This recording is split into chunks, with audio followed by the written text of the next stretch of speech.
we're speaking here with author Father Wilfred Emeh, The Mysterious Ways of God, self-published, a memoir of love, trials, and friendships. And great to have you here, Father. Thank you. And people might remember that you've been around in EWTN land for a while now. Way back in 2009, you came actually as an intern, right? Yes, I did my internship here 2009. After that, I came back a couple of times for the radio conference. The radio conference you were involved with. Exactly, and eventually 2014, I came back for studies.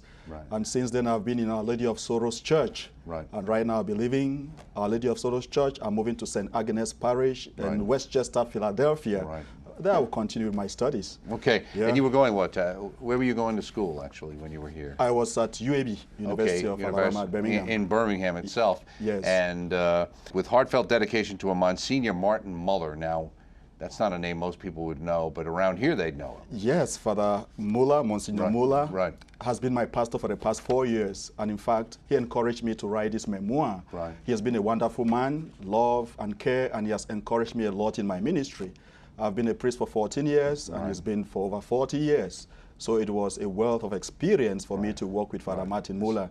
That's why I dedicated this book to him. Especially with him. I mean, I think when I came here 22 years ago, they were talking about whether he was getting ready to retire or not. So he keeps going. God has blessed him with good health and a very sharp memory.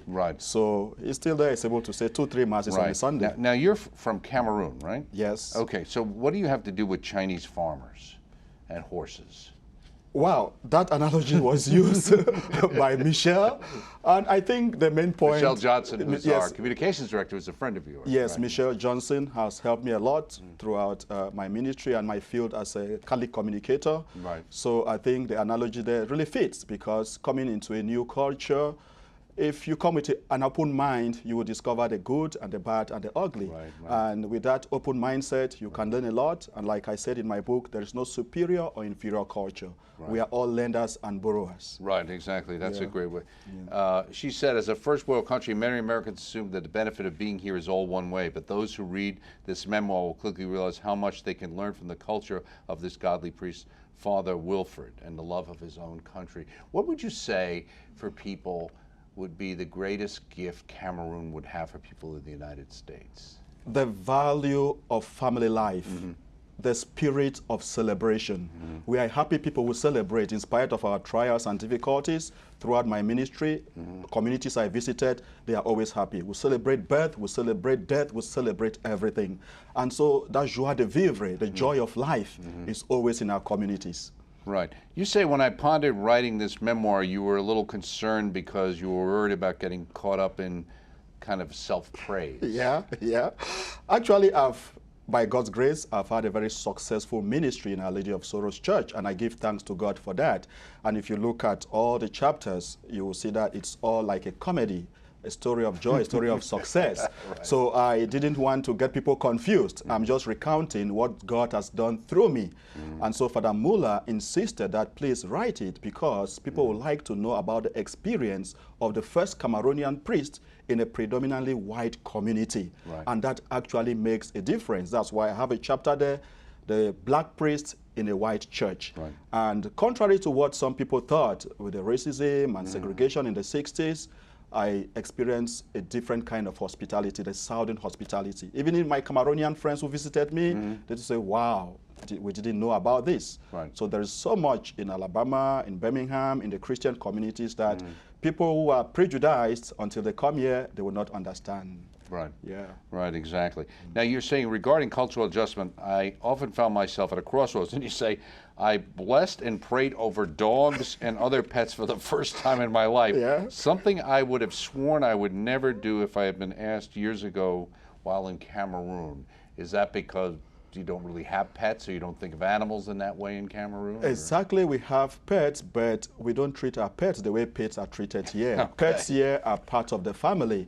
In many places, dogs are there just for security. Some people don't keep them in the homes, but here they are really valued, they are cared for. So when I blessed a dog for my first time, truly I could not imagine I could do that. But like I said, you have to be open to other cultures. Right. So I've been open to the American culture. I have come to love pets. And I think I may need a pet when I go back home. Back home. Yeah. They might be wondering, Father, what are you doing with that dog? Yeah, I Right. know. But I've learned to care and to love pets, just like St. Francis of Assisi. Apart from the political quagmire that is retarding social and economic progress at home, Africans in the diaspora are still being misled by false prophets and fanatical beliefs about God. What did you mean by that? Yeah. Today, more than ever, there is a rise of false prophets. And what is actually happening is they tell you, oh, say this number of prayers, share these posts to this number of people, and you are going to be blessed, and you shall prosper. So there is a kind of prosperity doctrine that our people are falling for. So cheap. And today we have what they call prayer lines. And some of these prayer lines is all about, oh, God will bless you, you will prosper, you will have this. And then instead of rolling up their sleeves to work in this country, they fall prey to the false prophets. Of course, we got to pray. But in as much as we have to pray, God has blessed us with talents. He's blessed us with wisdom and knowledge. So we have to blend everything together. Work as if everything depends on you. Pray as if everything depends on God. Right. And the idea of prayer is actually great, but of course, if it turns out that God answers your prayer in a way that you didn't expect or wasn't what you wanted, doesn't mean that you're doing something wrong. Exactly.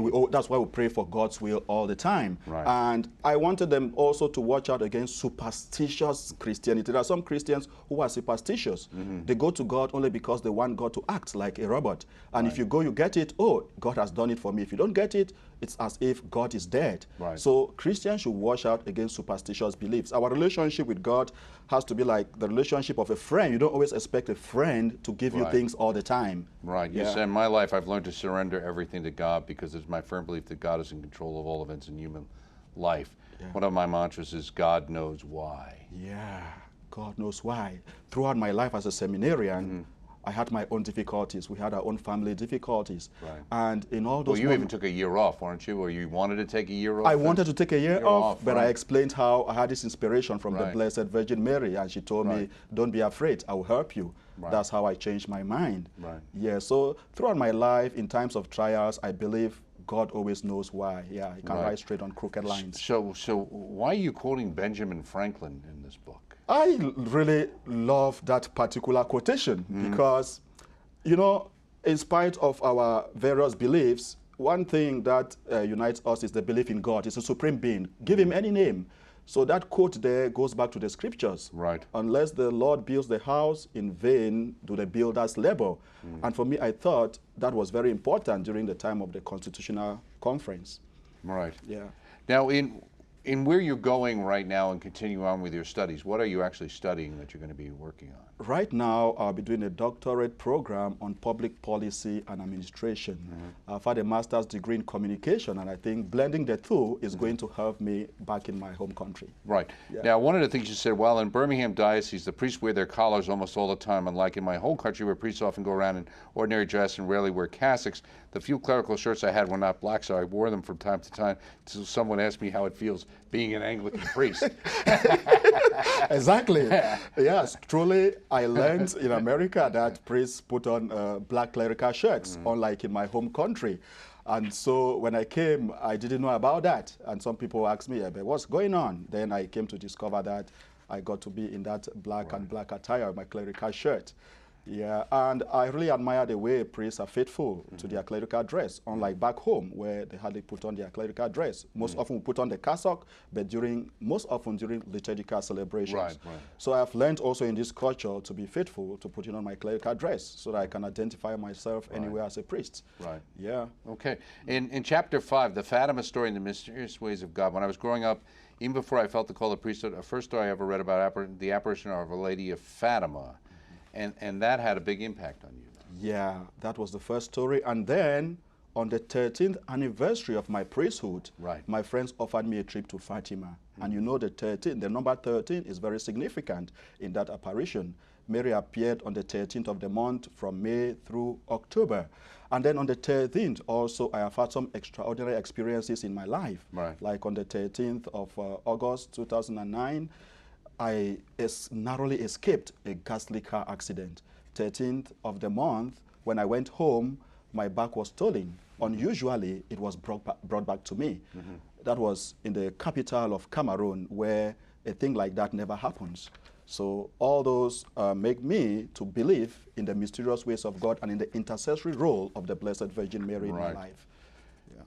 Exactly, and you actually recount several of those particular situations and how that worked in your life. Yeah. So how important is an apparition like, say, a Fatima in an African country like that? Is it seen the same way or focused on the same way it might be here in the United States? Yes, I think, first of all, we are blessed with the growth of the faith, the growth of vocations in Africa. And the central message of Fatima is that of conversion. And we in Africa will also need conversion. Despite our faith in God, there are some who still believe in African traditional religion, witchcraft, superstition. So we need to be true Christians. Right. Yeah. You said another cultural difference, casual greetings like hello, hi are very much ingrained in American culture. You even come and talk a little bit about the idea, please come again, realizing that's a polite statement and not an invitation. Right? Exactly. Americans are very polite. And when Africans come here, like my friends from Cameroon, sometimes they need to take time to understand the culture, to understand when people speak to them. So I love the politeness, but I have to also be sensitive. This is a culture where people believe so much in schedules, in appointments. Unlike in Africa, where I don't need to tell my friend or my neighbor that I'm coming to visit. I just pop in and out. Just show up, right? Yeah, I just show up. Yeah. But if an American tells you that you can show up at any time, I wonder whether he will really mean what he's saying. Right. Yeah, he may just want to be respectful of your culture. So you, as the African in America, you got to understand those dynamics. It's any time, but let me know ahead of time what that time might be. Exactly. Exactly. You also said independence and privacy are highly valued in American culture. As an African priest, I have observed how this way of life impacts the diocesan clergy. How so? Yeah. When I came here, I had difficulties in understanding this concept of making appointments. Back at home, when I'm in the parish office from 8 to 4 p.m., I'm open to people. They just come. But when I came here, you got to take an appointment and all that. So it's like you value time and privacy and everything. So I've come to understand that here, but it is still taking me quite some time to absorb it. I believe that I have to be available from 8 to 4 p.m. Whether you take an appointment with me or not, as a priest, I got to be available. Right, yeah. Exactly. Yeah. So what did you learn by writing this book? Well, I learned that I have to be open to a new culture. That openness helped me a lot to cope in my new environment. And I spoke about my relationship with children, with the young people. Right. Okay. I come from a culture where children feel free. They are always invited. They find themselves around the parish and around the priest. So the students were able to see that spirit in me, and they were so open to me, and we're friends. We've become friends, and that's something that I cherish so much. And also the love fete that I had in my parish. I think Our Lady of Sorrows Church is the first church where I have served full-time pastorally for 4 years, not even in my home country. So everything I learned from the seminary, I got to live it out in Our Lady of Sorrows Church. And we much appreciated your service there. Wilfred Emeh, author of The Mysterious Ways of God, a memoir of love, trials, and friendships. Good luck with the book. Thank you so much. Thank you so much.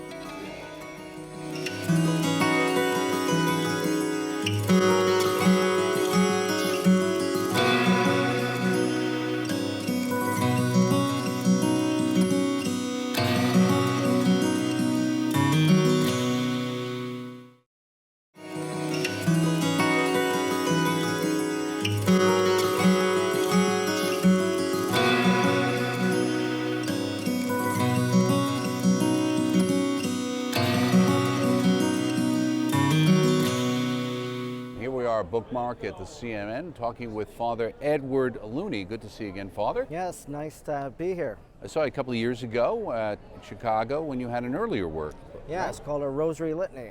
Okay. Now this one's called A Heart Like Mary's, 31 Daily Meditations to help you live and love as she does. Now people might recognize your voice as we go through this interview from hearing you on one of our radio shows, right? Yes, I often serve as the Godly Counsel for EWTN Morning Glory. And that show comes out of Washington, D.C., but you're not out of Washington. No, so I call in and they just have me on in that way. Okay, and you're actually in what, Wisconsin, right? Yes, the Diocese of Green Bay. Okay, very good. So A Heart Like Mary's, let me ask you a question.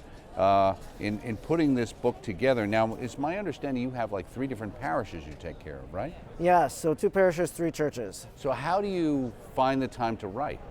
Yeah, lots of people always ask that question, and I think it comes down to the fact that it's a hobby, so it's something I enjoy doing, it's a pastime. So when people are doing other things, maybe that's what I'm doing, but also I came to realize that there's a lot of wasted time in people's lives. And so if I'm eating alone at a restaurant, I might bring my keyboard in, and I might be plucking away at the keyboard to write the next article. So you're a techie, millennial kind of priest. Yes, and because of that, that's how things like that get done. Okay, very good. You say to celebrate the centennial anniversary, you were talking about the official symbol. This had to do with Our Lady of Fatima. Yes. And you point out the official symbol for the year, a gigantic heart sculpture containing a mirror, okay, near the bottom of the heart. And you say that, you talk about that in relation to this book and yourself. Sure.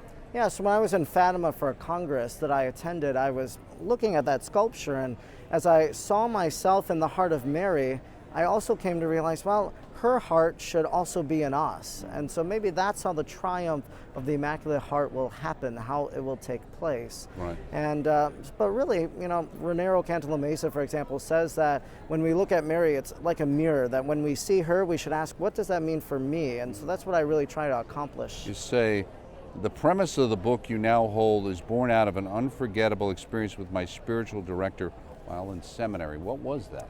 Yeah, so my spiritual director in the seminary was a Mariologist, and I was striving to be a Marian theologian, aspiring to that. And so I was in his office one day with a bunch of my friends, and we were just shooting the breeze, having casual conversation. And I tended maybe a little bit to be pessimistic or negative. And he said to me in front of everybody, he said, Edward, you love Mary so much, but where is your Marian heart? And so I don't know if he remembers he said that, but I really took that to heart, and I prayed about it every day, saying, what does it mean to live with a Marian heart? And so I turned to the scriptures, I looked at the life of Mary, and I started to pray for certain attributes like patience and generosity, and asked that I might have a heart like Mary's. And you feel like you were inspired to write this book? Yeah, so I didn't anticipate writing the book. I had no interest really in writing another book, but one day when I was praying before the Blessed Sacrament, it was almost as if the entire outline for the book came to me, and I realized, well, maybe this is God asking me to write this and to share what's happening in my own spiritual life, to share it with other people. Right, you talked about you felt like Mary was tugging at you. Yes. To kind of spend the time to focus on it. You say a heart like Mary's is intended for any person who wants to experience a greater transformation of heart. You go into one of conversion. It seems like a lot of people talk about wanting to have a conversion, but many people are afraid of what that conversion might mean. Yes, definitely. And I think we can look to Mary and ask her to help us. In fact, when she appeared in my own diocese in Green Bay, Wisconsin, in Champion, to a woman named Adele, and said, I'm the Queen of Heaven who prays for the conversion of sinners. So it's really the desire of Mary for us to be converted, to experience that change, that transformation of heart. Now, obviously, you point out that hers is the exemplar for all human hearts, while our hearts are prone to concupiscence on account of original sin, but her heart is sinless, immaculate, and pure. So how can we get to that stage? Yeah, so her heart is sinless. Well, our heart becomes sinless to a certain degree, especially when we celebrate the sacrament of reconciliation.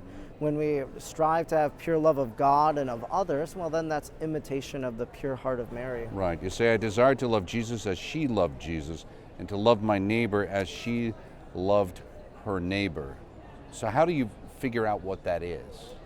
Yeah, well, I think it's tracing the scriptures, and really sometimes it comes to maybe a meditation in our own lives, an imaginative prayer of what was the home like of Jesus and Joseph and Mary? What was that like, and how did Mary love her son? And trying to just to try to love Jesus as much as she loved him.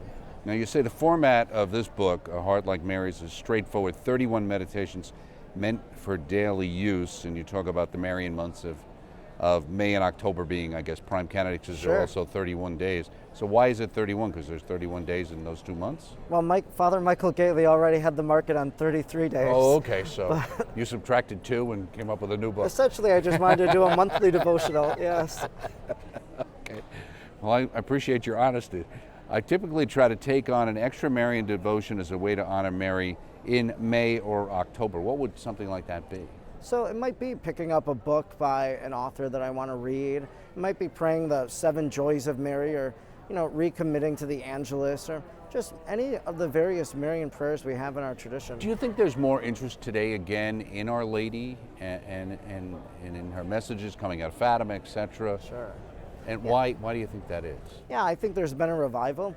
Lots of people try to say that after the Second Vatican Council there was this kind of Marian silence. We were moving away from Marian devotion. Maybe that's true. We did see that a little bit, but Paul VI still wrote on Mary. He wrote Marialis Cultus, but so there was this distancing. I think people have realized now that they've distanced themselves so much from the love of the Mother of God, from their spiritual mother, that now they're being drawn to that love.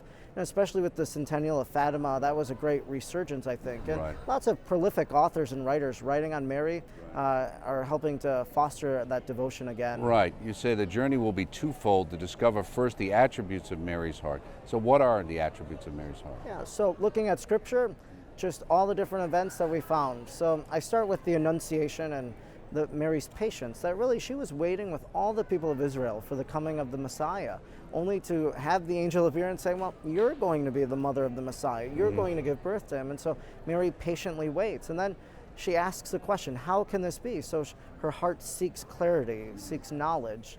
Also that her heart was one that said yes, that she assented to the will of God. And so it's just kind of tracing the life of Mary and different attributes of her life and how they can be incorporated in our life. Right, and you also talk about the second is the desires of Mary's heart.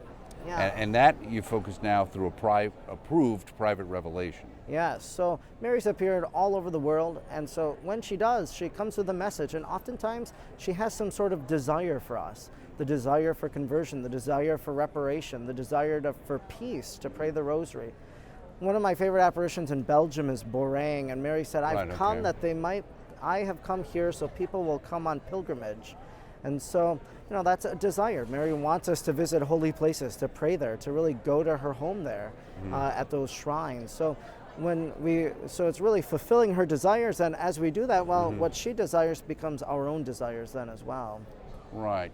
Now Our Lady comes, we have obviously an apparition that you mentioned that very few people hear about today, yes, know about today. Why do you think that is? The champion one, or Borang? Borang, yeah. So, it's probably more of a localized apparition, right. Probably never really took off there. Bonneau, what happened? Yeah, so there were 2 apparitions happened in Belgium, really 14 days. And in fact, in Mariette Becco's case in Bonneau, Belgium, they thought she was just mocking or imitating the Borang visionaries, only to realize, well, this was authentic. And that Mary graced that country during a time of war with this message. And the messages she spoke to these children were very simple, but yet very profound, and really can be incorporated, I think, into our lives. So should we have a child's heart to better understand Mary in that way, do you think?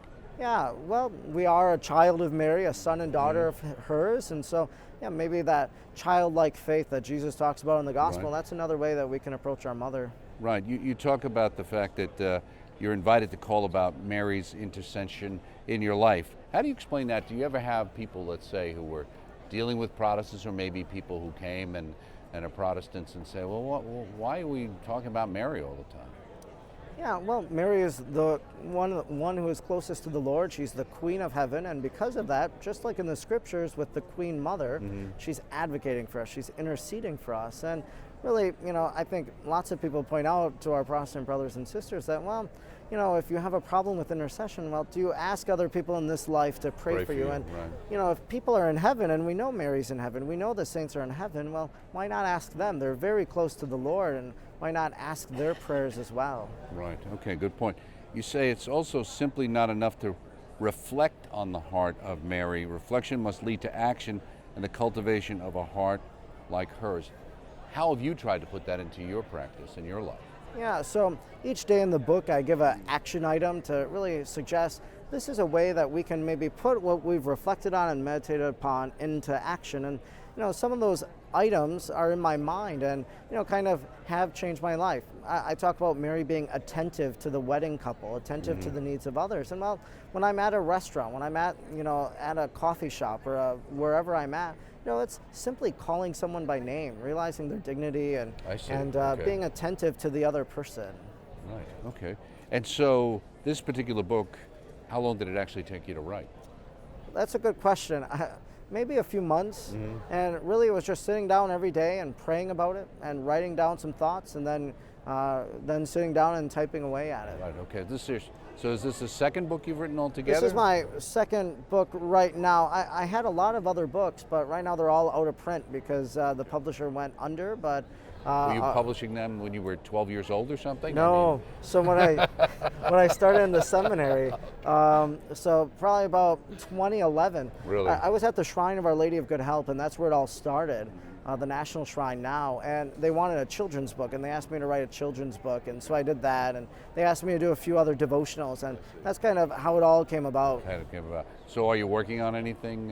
Yeah, I have a few projects in the horizons that I'm writing out proposals, submitting, and working on. But you don't want to give us any hints on that. Not yet. But you'll continue being a godly counsel for all of our EWTN radio listeners. Yes, and I'll be the pastor to my parishes. Well, very good. Thank you, Father. Yes, nice my to have pleasure. you here. Father Edward Looney, A Heart Like Mary's, 31 Daily Meditations to help you live and love as she does, published by Ave Maria, available through our catalog, of course.